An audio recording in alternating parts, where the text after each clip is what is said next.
தூய்மை பணிகளை தனியார் மயப்படுத்துவதற்கு எதிர்ப்பு தெரிவித்தும் பணி நிரந்தர கோரிக்கையை வலியுறுத்தியும் சென்னை ரிப்பன் மாளிகை முன் நகராட்சி தூய்மை பணியாளர்கள் 4வது நாளாக போராட்டத்தில் ஈடுபட்டனர்.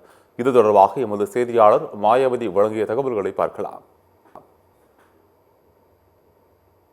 4 தினங்களுக்கு முன்பாக தூய்மை பணியாளர்கள் தூய்மை பணியினை தனியார் மயப்படுத்தக்கூடாது, அதே போல கடந்த 10-15 ஆண்டுகளாக தொடர்ந்து தூய்மை பணியாளராக பணியாற்றி வரக்கூடிய பணியாளர்களை பணி நிரந்தரம் செய்ய வேண்டும் உள்ளிட்ட கோரிக்கைகளை வலியுறுத்தி 4வது நாளாக தூய்மை பணியாளர்கள் இன்றும் போராட்டத்தில் ஈடுபட்டு வருகின்றனர். சென்னையின் மிக முக்கிய பகுதியாக இருக்கக்கூடிய ரிப்பன் மாளிகை முன்பு இந்த போராட்டத்தில் ஈடுபட்டு வருகின்றனர். குறிப்பாக பூந்தமல்லி நெடுஞ்சாலையில் மிக முக்கிய ஒரு சாலையாக இருக்கிறது இந்த சாலை. இந்த பகுதியில் 4வது நாளாக மேயர் அலுவலகத்திற்கு முன்னதாகவே தூய்மை பணியாளர்கள் தங்களது கோரிக்கைகளை வலியுறுத்தி போராட்டத்தில் ஈடுபட்டு வருகின்றனர். அவர்களே நம்முடன் இணைந்திருக்கிறாங்க, அவங்க கிட்டே கேட்கலாம்.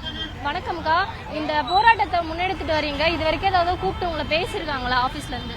யாருமே எங்களை கூப்பிட்டு இது வரைக்கும் எதுவுமே கேட்கலாமா, பேசுறதுக்கும் வாங்கன்னு சொல்லி யாரும் இன்னும் யாருமே அழைப்பு கொடுக்கல. நாங்கள் 4 நாளாக இங்கே உட்காந்துருக்கோம். 4வது நாள் இந்த போராட்டம் தொடருது. இது என்னன்னா, நாங்கள் இத்தனை ஆண்டு காலமாக வேலை செஞ்சுன்னுக்கிறோம், அதை பற்றி யாருமே யோசிக்கவே இல்லைம்மா. எந்த துறையுமே யோசிக்கல. நம்ம தமிழ்நாடு அரசு முதல்வர் அவர்களும் யோசிக்கல. நாங்கள் 5 ஆண்டு காலமாக வேலை செய்கிறோம். எங்களை தனியாருக்கு போங்கன்னு சொல்லி எங்களை பயங்கரமாக எங்களுக்கு மென்டல் டார்ச்சர் பண்ணுறாங்க. எங்களுக்கு இந்த வேலைனா எங்கள் வாழ்வாதாரமே இல்லைம்மா. நாங்கள் வாழ்றதா சாவுறதான்ற ஒரு நிலையில நாங்கள் உட்காந்துருக்கோம். நாங்கள் 15 வருஷமா இங்கே வேலை செய்கிறோம். எண்ணியும் இல்லைன்னு சொல்லிட்டு வேலை செய்கிறோம். பணி நிரந்தரம் பண்ணி சொல்லி தான் எங்களை வேலையே சேர்த்தாங்க. 2021 ஐயா எங்ககிட்ட பேசினாரு.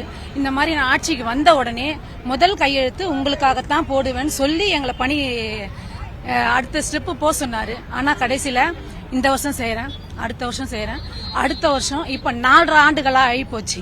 இப்ப நாங்க என்ன நிலைமையில இங்க உட்கார்ந்துட்டு இருக்கோம் தெரியுமா? எங்களுக்கு பிள்ளைங்க புருஷன் எல்லாமே இருக்கிறாங்க. சோறு தண்ணி இல்லாம நாங்க எல்லாம் கொடுக்கறாங்க தான், ஆனா அது நிரந்தரமா இருக்காது. எங்களுக்கு இந்த வேலை மட்டும்தான் எங்களுக்கு நிரந்தரம். இதை மட்டும் தான் என்னால சொல்ல முடியும். இதை பார்த்து அவர் மன இறங்கி எங்களுக்கெல்லாம் ஒரு நல்ல வழி செய்யணும். ஒன்னும் தீர்மானமே சொல்ல மாட்டேன்டாங்க. இன்னும் எத்தனை நாள் வெயில்ல இருக்கிறது, நைட்ல படுக்கிறது, சோறு தண்ணி இல்லாத இருக்கிறோம், வண்டி சார்ஜுக்கு கூட இல்லாத வரோம். நாங்க 15 வருஷமா ஆயிடுச்சு வேலைக்கு சேர்ந்து. இந்த கொரோனா டைம்லேருந்து வர்தா புயலேருந்து எவ்வளோ நாங்கள் கஷ்டப்பட்டு இருக்கோம். எங்கள் பிள்ளைங்கள கூட பார்க்காத நாங்கள் இந்த கொரோனா டைமில் வீட்டிலேருந்து சின்ன சின்ன குழந்தைங்க இருந்தால் கூட நாங்கள் வேலை செஞ்சுட்டு வீட்டுக்கு வந்தோம். அதே டைமில் எங்களுக்கு சாப்பாடு இல்லைனாலும் எது இல்லைன்னா நாங்கள் கஷ்டப்பட்டு சாப்பிட்டோம். வண்டி வலிப்போம், குப்பெல்லாம் எடுப்போம். நாங்கள் அந்த டைமில் கூட மு.க. ஸ்டாலின் ஐயா ஓட்டு போட்டால் உங்களுக்கு ஃபர்ஸ்ட் கையெழுத்து உங்களுக்கு தான் சொன்னாரு.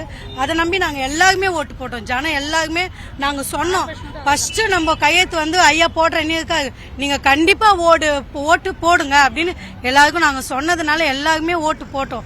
எங்களுக்கு எதுனா இந்த வேலையில் பலன் உண்டுன்றதுனால தான் நாங்கள் 15 வருஷமா நாங்கள் இவ்வளோ கஷ்டப்பட்டோம்.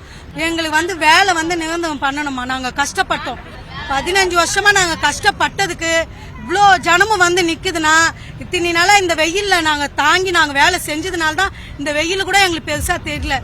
பணி நிரந்தரம் செய்ய வேண்டும் என்ற பிரதான கோரிக்கையை பல நாட்களாக அவர்கள் முன்வைத்து வந்தாலும் கூட, ஆனால் மாநகராட்சி இது குறித்து எந்த ஒரு நடவடிக்கையும் எடுக்கவில்லை எனவும், இங்கு போராட்டத்தில் ஈடுபட்டு வரக்கூடிய அனைவருமே பொருளாதாரத்தில் மிகவும் பின்தங்கியவர்களாக தான் இருக்கிறார்கள். இந்த நிலையில் இதனால் தங்களது வாழ்வாதாரம் பெரிதும் பாதிக்கப்படுவதாகவும், குடும்ப சூழல் மிகவும் பாதிக்கப்படுவதாகவும் போராட்டக்காரர்கள் தெரிவித்திருக்கிறார்கள்.